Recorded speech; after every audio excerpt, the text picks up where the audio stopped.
North Korea's vicious young dictator exploding with confidence tonight. His government's news anchor uses new, very aggressive language to project Kim Jong-un's threat. Kim Jong-un said we now have the clear capacity to directly and realistically attack American bastards who continue to attempt to invade the Pacific. Kim's just tested 2 medium-range ballistic missiles. One failed, but weapons monitors call the other one a partial success because the missile flew 250 miles and even briefly entered space. Saying that he can realistically attack Americans and not just the U.S. in general, that's a new level of threatening language from Kim, right? Yes. The potential for provocation and provocative language is enhanced by Kim by the fact that now he has the technology that goes to match the language. When Kim perfects the so-called Musadon missiles he just tested, experts say he'll be able to strike the Aleutian Islands in Alaska or U.S. military units on Guam. A U.S. intelligence official tells CNN tonight Kim's aggressive language, his celebration of this missile launch, underscores his regime's aspiration to be recognized as a nuclear power. Analysts say Kim also wants to fend off the threat he perceives from his principal enemies, who've just wrapped up a massive military exercise on his doorstep. He wants to deter America from even threatening to intervene. He wants to deter South Korea at the same time, obviously. And to do that, he wants to be able to say, I can attack American bases, kill Americans in their beds. Kim's also believed to be toughening up against the U.S., possibly to extort concessions. Any real provocation where he fires one missile off that's with a real warhead does some damage, he'll be decimated. Pyongyang will become essentially a bowl of glass, and I think he knows that.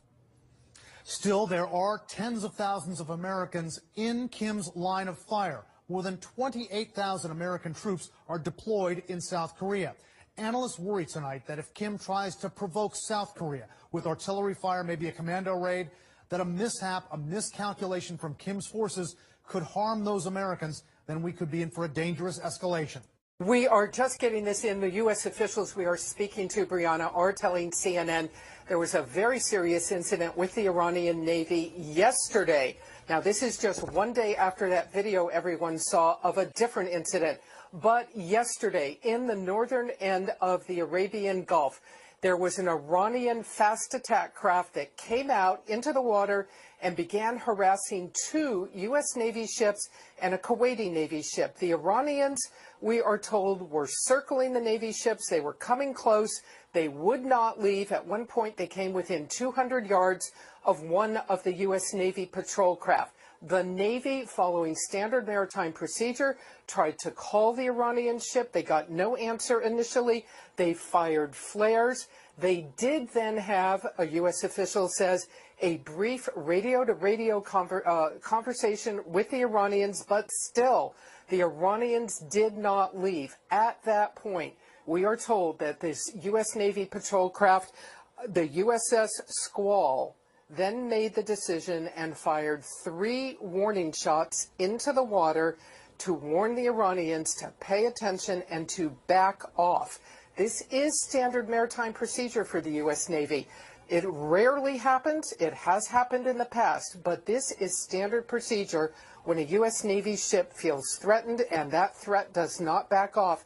That is really the last resort before you take lethal action. You fire warning shots into the water. So just yesterday, 3 warning shots fired at the Iranians. And this comes one day after that video that we all saw that 4 Iranian ships, again, Revolutionary Guard Corps ships, came out and harassed another U.S. Navy ship. Perhaps the bottom line here is to note that the U.S. believes these Iranian boats belong to the Iranian Revolutionary Guard Corps. This is one of the most militant arms of the security and military services in Iran. This is not the regular Iranian Navy. There is always concern that these maritime forces of Iran that are doing this are not under the central control of the government, and there is always concern that things can get out of hand. The U.S. Navy yesterday taking the action to fire warning shots at the Iranians and tell them to back off. Hey, Amra, those propaganda photos out of North Korea really are remarkable because they reveal a side of the North Korean leader Kim Jong-un we don't normally see, as he was celebrating with his scientists, projecting so much confidence that he feels he has finally perfected this missile technology capable of delivering a nuclear warhead. to his enemies, including the United States.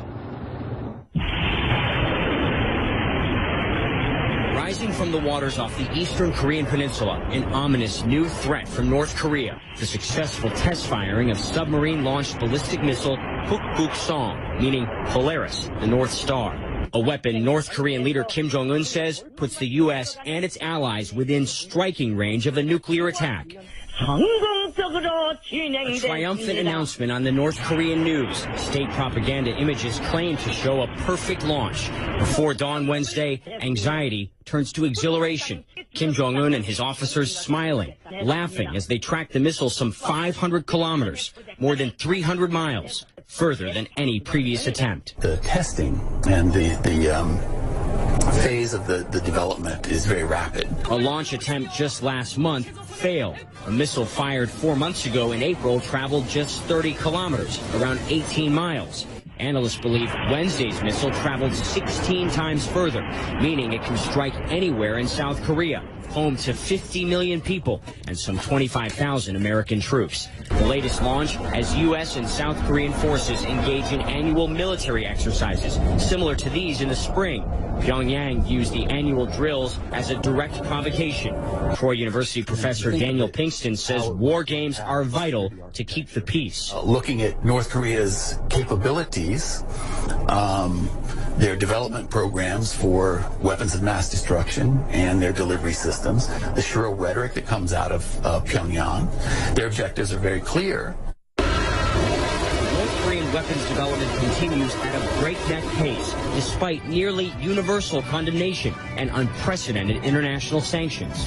They will allocate resources from other areas and devote it to the missile and nuclear programs. Kim Jong-un called Wednesday's before dawn launch the greatest success and victory.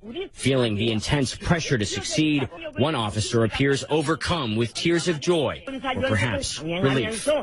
Russia is deploying its ballistic missile and attack submarines in numbers, range, and aggression not seen in 2 decades. In an exclusive interview, the commander of U.S. naval forces in Europe tells CNN the buildup is part of an alarming strategic view. They're very clear that NATO is viewed as an existential threat to Russia. Our military capability, they view in a very visceral way as a threat to Russia. Adding to U.S. concern, Russia is deploying new submarines that are harder for U.S. naval forces to track and detect. Following years and billions of dollars in investment, they are quieter, better armed, and have a greater range of operation. The submarines that we're seeing are much more stealthy. They're acoustically quieter. We're seeing them have more advanced weapon systems, missile systems that can attack land at long ranges. The increased Russian sub-activity is backed by a much broader military expansion. Russia is adding or upgrading some 12 naval bases across the Arctic Circle, expanding its capability to send subs in numbers through the crucial Greenland-Iceland-UK gap into the Atlantic and closer to U.S. and NATO territorial waters. Moscow has also newly stationed 6 submarines in the Black Sea, giving Russia new capability into the Mediterranean. The U.S. believes the new activity is designed to deny NATO, including the U.S., the ability to operate within Russia's so-called near abroad. Increasingly alarmed by Russia's new sub-deployments, the U.S. and its NATO allies are launching new training exercises in anti-sub warfare and deploying new systems, including the P-8 Poseidon. These are sonar buoys dropped into the water to track submarines. The plane can be equipped with torpedoes to destroy those submarines. Russia's growing military activity extends above the surface as well. A Russian fighter jet's flyby of the USS Donald Cook this week, coming within 30 feet laterally and 100 feet vertically, is behavior that U.S. naval commanders have not witnessed since the Cold War. We had issued radio calls in both English and Russian, and the aircraft didn't respond and proceeded on a course directly at the ship. So while we've seen these interactions before, this one was different because of the proximity to the ship, the altitude, and the flight path that it took.